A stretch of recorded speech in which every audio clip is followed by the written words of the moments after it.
These are humans. These are babies. This is why this is happening, and our president's been gone for 72 hours. This is about humanity. It is not nation versus nation, and our president's missing in action. Kayleigh McEnany steps into the arena of truth, her voice resolute, condemning a grievous transgression that demands justice.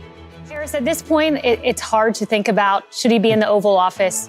Should he be outside of the White House? Should he be at the press podium? Where should he be? He should be speaking. You have the world's largest microphone, Mr. President of the United States. It has been nearly 72 hours since we've heard from you. Why haven't you used it? Well, if there are American hostages at play, this could be another Afghanistan moment. And you're exactly right. Typically, the economy frames approval ratings. But as Axios has said, it is impossible to deny the blunder of Afghanistan, the fall of Afghanistan, and how it affected polling. He was at 49% in August of 2021. 1 month later, he was at 43%. Now he's in the 30s. For 72 hours, we've seen these images. Look at this. This is Gaza City. This is a smoldering ship from Hamas. Why is it smoldering? Well, if you've been reading the chyrons on the bottom of your screen, this is why it's smoldering. 40 babies found. 40 babies. That's right. You know, this lady waited nearly 30 minutes, 28 in total, and the average in Portland is 23.7 minutes. So she basically waited the average. It reminded me of a commercial from the Trump campaign where it was this woman calling, there was an intruder in her house. She called the police didn't answer. And the growing numbers of these moments have many Americans revisiting the concerns about Biden's advanced age and physical well-being.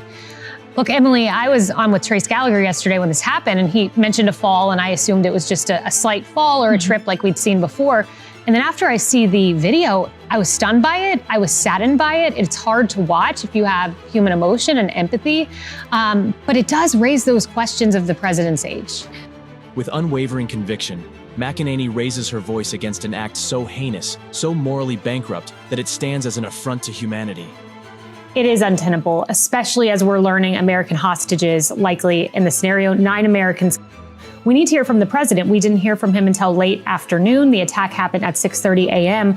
But when Americans are involved, when Americans have been, to hear from the commander-in-chief and say in no uncertain terms, and I am going to say, you must not harm an American hostage. I want to hear from him or from the administration. Have you sent FBI special forces, as Robert O'Brien suggested you do? Have you sent the special forces hostage team over to the region? We don't know the answer to that question. Some of whom were more than 800. We don't know how many children, but we know innocent babies. If you are a human, this should outrage you. I don't care, Palestinian, Hamas, we go Muslim, Jew, I don't care. These are humans. These are babies. This is why this is happening, and our president's been gone for 72 hours. Well, look at this. Let's talk about some of the people who have been kidnapped. 5-year-old Roz, 3-year-old Aviv. If you've seen the cover of the New York Post today, 2 beautiful, beautiful little babies, pink shoes, pink shirts. They're clearly smiling, happy. They're gone. They're in cages now. I asked Trey Inks yesterday, are these hostages being kept in cages? Yes, they are. They're being kept in cages. A 9-month-old. I have a 10-month-old boy at home. He's fed 5 times a day. You think Hamas is feeding that 9-month-old boy? No. We don't even know if that 9-month-old boy is still alive. These are the horrors. And one tweet I want to pull up. This is Avi Meyer, Jerusalem Post. And I believe we have pictures. We'll get to this in a moment. Pictures of those bags, of those 40 babies. So if we have those, you can go ahead and put those on the screen. Avi Meyer, Jerusalem Post. The stories from southern Israel get worse by the hour. Dana Perino flagged this morning. A woman found with a fetus next to her, still attached to its umbilical cord. Look at those babies. And you had people in Times Square protesting. You had people protesting in Times Square, Harvard University students across the nation in support of Hamas. Give me a break. There are people in those bags. This is about humanity. It is not nation versus nation, and our president's missing in action. Her words reverberate through hearts and minds, a clarion call for accountability, demanding a world where such unforgivable acts find no refuge. Look, the best positioned candidates to deal with this are Ambassador Haley, who has a foreign policy record, and former President Trump. Look, I was there with Ambassador Robert O'Brien, with John Radcliffe, with President Trump.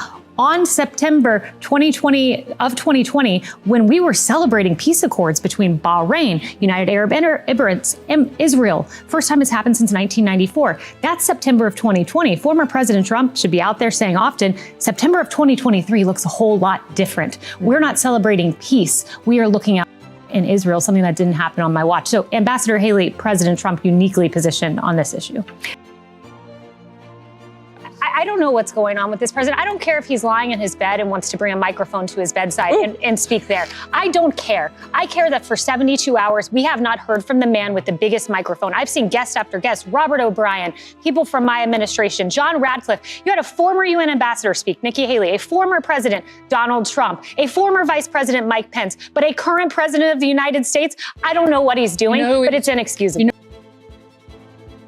Yes, Andrew Bates was on Twitter. He's in the press shop with essentially a fact check. They've all been out there on this, but the question, they're bringing the $6 billion to light. Yes, we're talking about it. And then there's the $60 billion, as John Radcliffe told me yesterday, $60 billion in unenforced sanctions that have freed up Iran to sell oil. If I'm President Biden, I'm not only in front of a camera today, I'm announcing new sanctions on Iran. I am there talking tough and saying, you enabled this in no uncertain terms. And we haven't heard that from him yet. I know he's being cautious. You have to make sure the intelligence is there. Everyone I have asked said Iran is behind this. Of course, we have the Wall Street Journal report. As the world listens, Kayleigh McEnany's voice cuts through the noise, sparking a collective stand against the darkness, vowing never to tolerate the intolerable.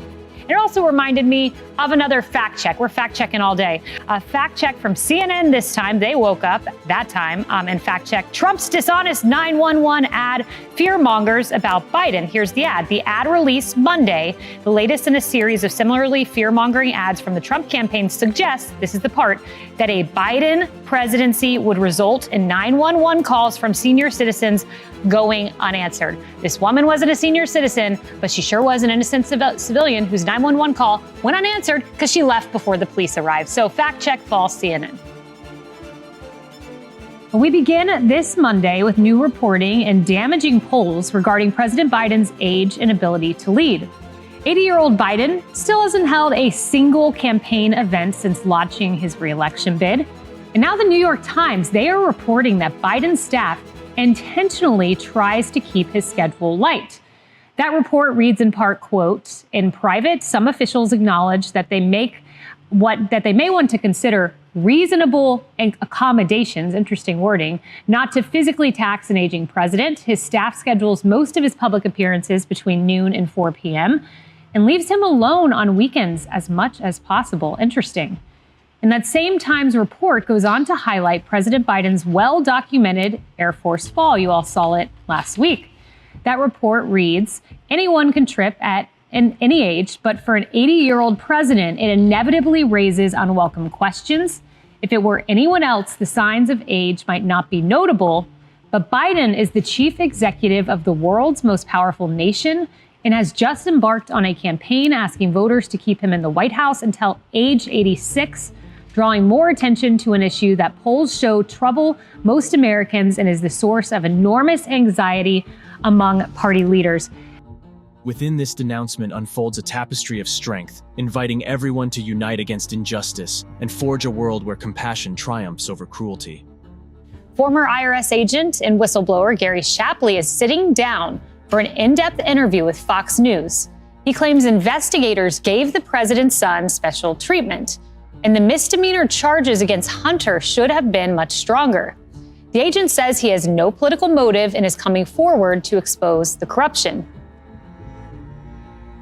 They do. And Molly, then there's the issue of the press and the way they treated the hydroplane down the ramp of the former President Trump versus President Biden. Take a look. Same outlets, mind you. New York Times. Trump's halting walk down ramp raises new health questions. Totally ridiculous. Biden is doing 100% fine after tripping while boarding Air Force One. Quite a difference. Hop on over to Washington Post. Trump tries to explain his slow and unsteady walk down a ramp at West Point. Next time, Biden stumbles climbing stairs to Air Force One. And then CNN, why the Donald Trump West Point ramp story actually matters. It didn't matter. But then you've got this. Biden is fine after falling off his bike in Delaware. White House says it's just breathtaking, the differences. The spotlight narrows on Kayleigh McEnany, an unyielding advocate for the voiceless, unafraid to decry the inexcusable and push for a brighter, more righteous tomorrow. So catch this. The court cited that exact line from Pelosi when they slapped down Biden's bailout. It's one of the very few times Nancy and I agree on anything. But that hasn't stopped the media from losing it. I mean, these remarks that are remarkably lucid and candid from the press. ABC, this is the sloppiest statement of fact I've ever seen in a major case. That's an ABC reporter. CBS, legal experts say Trump felony charges will be difficult to prove. Washington Post's Ruth Marcus, the indictment unsealed on Tuesday is disturbingly unilluminating. So he's found an unlikely defender in the press. I don't know that I can remember a time when that's happened. So my advice to President Trump would be, let the media defend you on this, because they're doing it, even on CNN. Focus on 2024, the issues for the American people, really important right now. There's a yearning to hear about a lot of these issues. And then finally, I would just say this. Interesting 3 lines from a former article from the Associated Press. Hillary Clinton's 2016 presidential campaign and the DNC have agreed to pay $113,000 to settle, wait for it, a federal election commission investigation into whether they violated campaign finance law by misreporting spending on research that eventually became the infamous Steele dossier. Remarkable parallels. In this age of moral reckoning, Kayleigh McEnany stands as a symbol of unwavering principle, urging us all to confront the darkest facets of our world and strive for a society where no injustice goes unchallenged. Real questions. You know, Harris, Doug Mills, he's a famous New York Times photographer. I remember in the White House, everyone wanted a picture from Doug Mills, and his images often summed up a presidency. And I saw his image yesterday of this. We'll put it up. He tweeted it out. And it's just this image of the Biden presidency, of him being helped up in a kind of decrepit position. Yeah. And it's, you risk an image like this defining your presidency, regardless of the sandbag, but just the questions surrounding mental acuity and war. We do, and the media is going to cover for Biden and his age. Look at the way, it's interesting, Molly, they contrasted Trump and Biden when they talked about age. This is the New York Times piece. The two Joe Bidens coexist in the same octogenarian president, sharp and wise at critical moments, the products of decades of seasoning, able to rise to the occasion even in the dead of night to confront a dangerous world, yet a little slower, a little softer, a little harder of hearing, a little more tentative in his walk, and the piece goes on. Interesting way to talk about him. Trump, here's what you get from the New York Times. While in office, Mr. Trump generated concerns about his mental acuity and physical condition.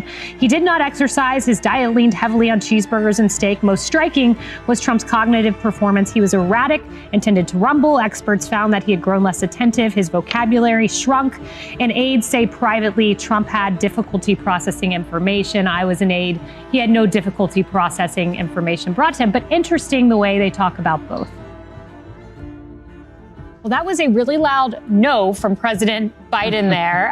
Thou doth protest too much. We do have the photo of Hunter behind the wheel of the Corvette, the GPS coordinates from that photo. But moving on past the president's no, there was a WhatsApp message that Republicans dropped yesterday on House Oversight. And here it was to someone named Gong Wen Dong, CEF China associate, Raymond. And here's what the message from Hunter said. I'm tired of this, Kevin. That's his code name for Dong. Hunter said, I can make $5 million in salary from any law firm in America. If you think it's about money, it's not. The Bidens, plural, are the best at doing exactly what the chairman wants from this partnership. Please, let's not quibble over peanuts. The chairman is a guy named Yi. He is an oil tycoon in China who was tied to an intel gathering operation for the Chinese Communist Party. Here's the truth he's not telling you. This wasn't even his idea. Sure, Biden's no stranger to executive overreach. The Supreme Court has slapped him down time after time on environmental regulations, eviction moratoriums, vaccine mandates. But this student loan handout, it was Kamala's idea. The Treasury Secretary and Jill Biden both warned Joe, do not do this. But Kamala convinced Biden to rush it out before they even had the costs locked down. She handed Biden a list refuting all his reasons not to do it. That was in the New York Times. But when Kamala was asked who's paying for it, she refused to answer. I cannot believe what I just watched. As press secretary, you can't know every conceivable issue in the world. A niche issue happening in Moldova, let's say, some niche foreign policy issue. Yes, you can say, I'll get back to you. I haven't looked into that. This happened at 1:51 p.m. on Sunday, the attack. She gave late afternoon. She gave her briefing yesterday at 1:51 p.m., meaning she had almost 24 hours to learn of this attack. It was on NBC, it was on ABC, it was on CNN, it was on Axios, it was on Fox. This was a huge story. So to be unaware of this story is extraordinary. And then to say, is the White House tracking this? No, we have not been. I hope she just spoke out of turn and the White House was truly tracking this, because it is a very scary idea that there could be a major attack in Atlanta and the White House was just woefully unaware.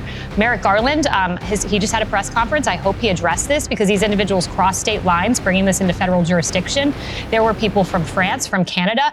The White House should be all over this. And if the press secretary's not, I hope her bosses are.